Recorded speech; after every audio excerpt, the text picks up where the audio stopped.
ಆಟೋದಲ್ಲೇ ಕಾಬಲ್ಲೇ ಬರ್ಬೋದಿತ್ತಲ್ವಾ? ಅಯ್ಯೋ, ಇಲ್ಲಿಂದ bus stop ಬಹಳ ದೂರದಲ್ಲೇ ಐತಿ. ಆಟೋಲು ಅಥವಾ ಕ್ಯಾಬಲ್ಲಿ ಏನಾರ ಬಂದ್ರೆ ಮಿನಿಮಮ್ ಅಂದ್ರೆ 50 ರೂಪಾಯಿ ಕೇಳ್ತಾನೆ.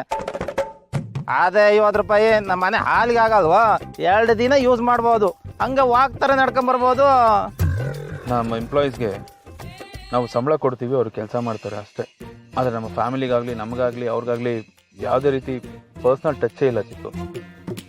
ಬಟ್ ಇವಾಗ ಗೊತ್ತಾಗ್ತಿದೆ ಅವ್ರ ಮನೆಗಳಲ್ಲೂ ಅವ್ರವ್ರ ಮಧ್ಯದಲ್ಲಿ ಎಷ್ಟು ಸಮಸ್ಯೆಗಳಿದಾವೆ ಅಂತ. ಚಿಕ್ಕು, ನಾಳೆಯಿಂದಾನೆ ಇಲ್ಲ ಇವತ್ತಿಂದಾನೆ ನಮ್ಮ ಕಂಪ್ನಿಯ ಎಲ್ಲ ಎಂಪ್ಲಾಯೀಸ್ಗೂ ಪಿಕಪ್ ಡ್ರಾಪ್ ವ್ಯವಸ್ಥೆ ಸ್ಟಾರ್ಟ್ ಆಗುತ್ತೆ. ಅರ್ಥ ಆಯ್ತಲ್ಲ? ಬಸ್ ಟಿಕೆಟ್ ಇಸ್ಕೊ, ಲೇಟ್ ಆಯ್ತು, ನಾ ಹೊರಡ್ಬೇಕು. ಕೊಡು.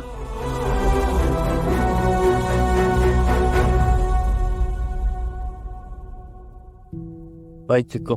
ಬಾಯ್ ಮಗ. ಗೊತ್ತೇನ? ಹಾ,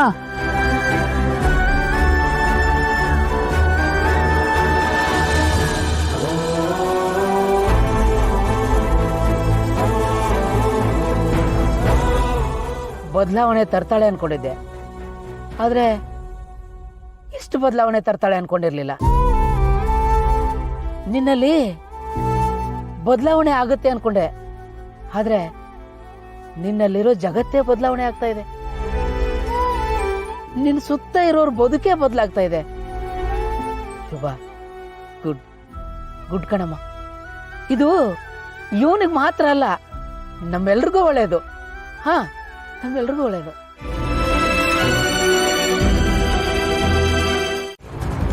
ಹಲೋ ಮೇಡಮ್. ನಾನ್ಸೆನ್ಸ್. ಕಾಲ್ ಪಿಕ್ ಮಾಡೋದಕ್ಕೆ ಎಷ್ಟೊತ್ತು? ಅವ್ರ ಹತ್ರ ಏನು ಪುರಾಣ ಮಾಡ್ತಾ ಇದ್ದೆ? ಏನಂದ್ರು? ಮೇಡಮ್, ನಿಮ್ಗೊಂದು ಗುಡ್ ನ್ಯೂಸು. ಎಲ್ಲ ಕುರಿಗಳು ಲೈನಾಗಿ ಹಳ್ಳಕ್ಕೆ ಬಿದ್ದಿದ್ದಾವೆ. ಮದುವೆ ಓಕೆ, ರೆಡಿಯಾಗಿ ಬಲಿ ಕೊಡೋಕ್ಕೆ. Very good. ಆದರೂ ಅವ್ರಿಗಿನ್ನೂ ಟೈಮ್ ಇದೆ. ಹುಷಾರಾಗಿರು, ಯಾಮಾರ್ಬೇಡ. ಸ್ವಲ್ಪ ಹೆಚ್ಚು ಕಡಿಮೆ ಆದರೂ ಕೆಲಸ ಉಲ್ಟಾ ಪಲ್ಟಾ ಆಗುತ್ತೆ. ಹಾಗೇನಾದರೂ ಆದರೆ ನಾನು ನಿನ್ನನ್ನು ಉಲ್ಟಾ ಮಾಡ್ತೀನಿ. ನನ್ನ ಬಗ್ಗೆ ಗೊತ್ತಲ್ವಾ? ಹೇಳಿದ ಕೆಲಸನ ಸರಿಯಾಗಿ ಮಾಡ್ಬೇಕು. ಮೇಡಮ್, ಬ್ಯಾಲೆನ್ಸ್ ಅಮೌಂಟು ನಿನ್ನ ಅಕೌಂಟಿಗೆ ಬರುತ್ತೆ. ಮೊದಲು ಕೆಲಸ ಮಾಡು. Thank you madam, thank you so much. Madam, ಏನೇ ಕೆಲಸ ಇದ್ರೂ ನನಗೆ ಹೇಳಿ, ಮರಿಬೇಡಿ.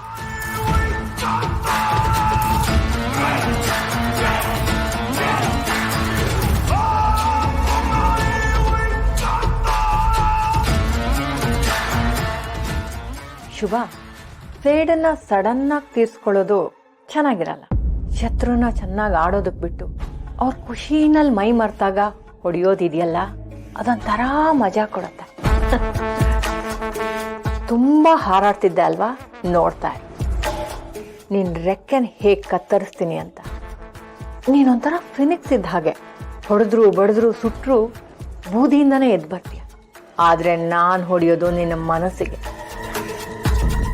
ಅದು ಹೇಗೆ ಅಂದರೆ, ನೀನೇ ಅನ್ಕೋಬೇಕು, ಅಯ್ಯೋ ನನ್ನಿಂದಾನೇ ನನ್ನ ಅಕ್ಕನ ಬಾಳು ನರಕ ಆಯ್ತಲ್ಲ, ನಾನೇ ಅವಳ ಬಾಳಿಗೆ ಮುಳ್ಳಾದ್ನಲ್ಲ ಅಂತ ಕೊರ್ಗಿ ಕೊರ್ಗಿ ಸಾಯ್ಬೇಕು.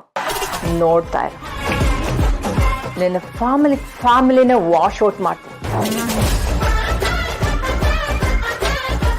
ಈ ಮನೋಹರಿ ಪುಂಗಿಗೆ ತಲೆ ಆಡ್ಸೋ ಹಾವಲ್ಲ, ಶತ್ರು ಎದೆಗೆ ವಿಷ ಇಳಿಸೋ ನಾಗಿಣಿ.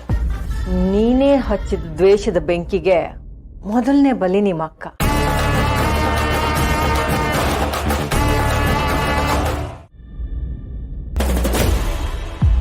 ಹಾಯ್. ಹಾಯ್.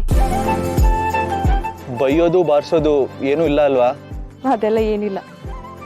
ನಾನು ನಿಮ್ಮನ್ನ ಫಾಲೋ ಮಾಡ್ತಾ ಇದ್ದೀನಂತ ಕೋಪ ಇಲ್ವಾ? ಇಲ್ಲ. ಏನು ಫಾಲೋ ಮಾಡ್ತಾ ಇರೋದಕ್ಕೆ ಕೋಪ ಇಲ್ವಾ? ಹೌದು, ನನಗೆ ಯಾಕೆ ಇವ್ರ ಮೇಲೆ ಕೋಪ ಬರ್ತಿಲ್ಲ, ಬೇಜಾರು ಆಗ್ತಿಲ್ಲ. ಇವ್ರನ್ನ ನೋಡ್ತಿದ್ರೆ ನನಗಿರೋ ಟೆನ್ಷನ್ನು ಕನ್ಫ್ಯೂಷನ್ ಎಲ್ಲ ಕರ್ಗೋಗುತ್ತೆ. ಮನ್ಸಿಗೊಂಥರ ನೆಮ್ಮದಿ ಅನ್ಸುತ್ತೆ.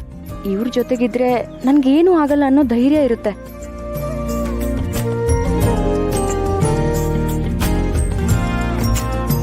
ಹಲೋ ಮೇಡಮ್, ಏನು ಏನ್ ಕತೆ? ರೋಡಲ್ಲಿ ನಿಂತ್ಕೊಂಡು ಕನ್ಸ್ ಕಾಣ್ತಾ ಇದ್ದೀರಾ? ಏನು ಬಾಯ್ ಫ್ರೆಂಡ್ ನೆನ್ಪಾ? ಚಿಚಿ, ಅದೇನಿಲ್ಲ. ನಿಮಗೆ ಬಾಯ್ ಫ್ರೆಂಡ್ ಇಲ್ವಾ? ಆಹಾ ದೇವ್ರೆ, ನನ್ನ ಲವ್ಗೆ ಟ್ರ್ಯಾಕ್ ಕ್ಲಿಯರ್ ಮಾಡಿಕೊಟ್ಬಿಟ್ಟೆಲ್ಲ ತಂದೆ. Thank you so much. Villain ಅಣ್ಣ, ಕೇಡಿ ಚಿಕ್ಕಪ್ಪ ಇದ್ಯಾವುದು ಬ್ಯಾಕ್ಗ್ರೌಂಡ್ ಇಲ್ಲ ತಾನೆ? ಇದ್ರೂ ನಿಮ್ಮ ಅಮ್ಮನಷ್ಟು ಭಯಂಕರ ಇಲ್ಲ ಬಿಡಿ. ಬಾಯ್ ಫ್ರೆಂಡ್ ಇಲ್ಲ, ಅಣ್ಣ ಚಿಕ್ಕಪ್ಪ ಅನ್ನೋ ಯಾವ ತಲೆನೋವು ಇಲ್ಲ. ಹೌದು, ಈ ಡೀಟೇಲ್ಸ್ ಎಲ್ಲ ನಿಮಗೆ ಯಾಕೆ? ಕಮಾನ್, ಇದೇ ಸರಿಯಾದ ಟೈಮು. ಹಾರ್ಟಲ್ಲಿರೋ ಮ್ಯಾಟ್ರನ್ನ ಹಾಗೆ ಕಲರ್ ಪ್ರಿಂಟ್ ತೆಗೆದು ಫುಲ್ ಲವ್ ಅಲ್ಲಿ ಪ್ರಪೋಸ್ ಮಾಡ್ಬಿಡು. ಈಗ ಮಿಸ್ ಆದ್ರೆ ಇನ್ಯಾರಿಗೋ ಮಿಸ್ಸಸ್ ಆಗ್ಬಿಡ್ತಾರಷ್ಟೇ. ಸಿಕ್ಕಿರೋ ಚಾನ್ಸ್ನ ಮಿಸ್ ಮಾಡ್ಕೋಬೇಡ ಯಶ್. ಅದು ನಾನು ನಿಮ್ಮನ್ನ ತುಂಬಾ ದಿನದಿಂದ ಫಾಲೋ ಮಾಡ್ತಾ ಇದ್ದೀನಿ. ಗೊತ್ತು. ಗೊತ್ತಾ? ಹ್ಞೂ, ಅದಕ್ಕೇನಿವಾಗ? ಅದು ನಾನು ನಿಮ್ಮನ್ನ